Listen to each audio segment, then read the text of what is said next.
Ya ayyuhalladhina amanu. You see the passage began, Ya ayyuhan nas. Remember that? All humanity. But Allah is saying all of humanity has disappointed me. So the responsibility falls on you. Let me teach you what you will do to appreciate Allah. Here's how you appreciate Allah. Ya ayyuhalladhina amanu, irka'u wasjudu. Make ruku', make sajda. What is both of these things referring to? Salat. The first act Allah teaches first He complained about humanity, that you're not doing your job in appreciating me. You believers, it's your turn. You need to appreciate me. The first step in appreciating me will be salat. Where's your salat? How much we appreciate our salat is a good indication of how much we appreciate Allah. How active, how vigilant we are in getting up out of bed. How lazy we feel in making it to the masjid. How lazy we feel. How bored we are when the recitation is not entertaining enough. All of those are good indicators of where we stand before Allah Azza wa Jal. Irka'u wasjudu. Make ruku' and make sajda. And irka'u wasjudu are parts of salat, but they're also attitudes.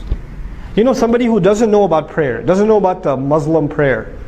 A non-Muslim guy walks by and he sees people making salat.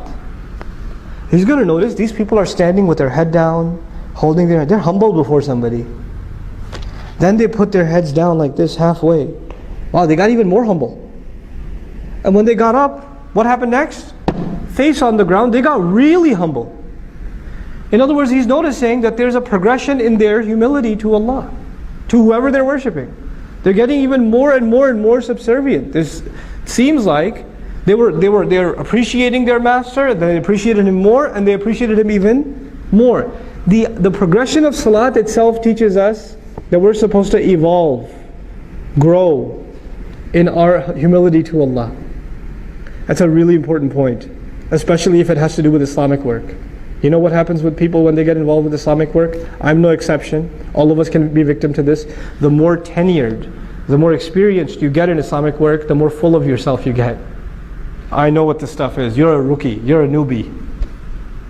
I've been a board member at the masjid for 20 years.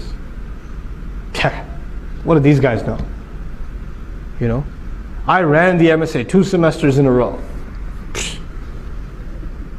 When you get experience, and you don't get more humble, you get more arrogant. Because you know, in any other job, when you have more experience, you have more credentials, you have more respect, you have more appreciation, you're worth more. Right? Allah is teaching us the exact opposite attitude. The more you grow in deen, the more humble you should get. The more humble you should get. Subhanallah.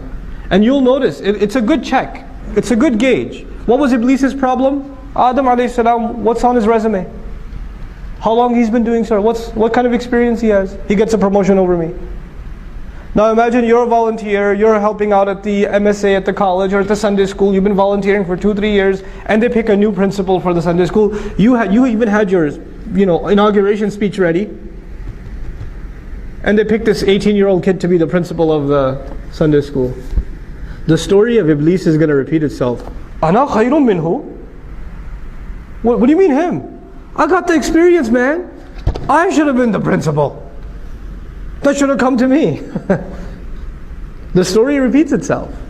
It's not just a story that happened a long time ago. You know? So this idea, as the more we serve, the more we're going to become humble. The extreme of humility, wasjudu. Then from there, because these two things still in the end, in essence, refer to salat. They refer to salat. What about in between the salawat? وَاعْبُدُوا رَبَّكُمْ, and enslave yourselves and worship your master. In other words, now that ruku' and sajda is done, that's not the only ibadah. You understand ibadah is more than that. Ibadah is an attitude. I'm a slave. I'm here to serve. Ibadah is how I walk, how I talk, how I think about myself, how I think about others. Your entire attitude gets transformed because of prayer. Prayer is actually a very big part of a Muslim's personality, not just our behavior. Prayer, we think of it as a behavior.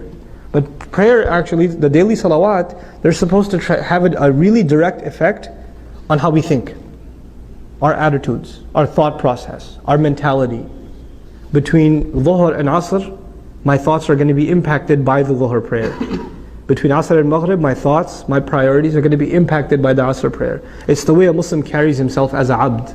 That's shaped. That's what the salawat do. You know how pillars hold a building together? The salawat hold our day together.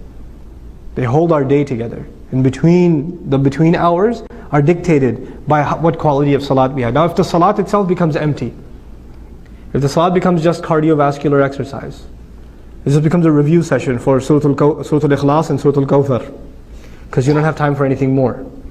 You know? If it just becomes that, you're not going to see a change in your personality.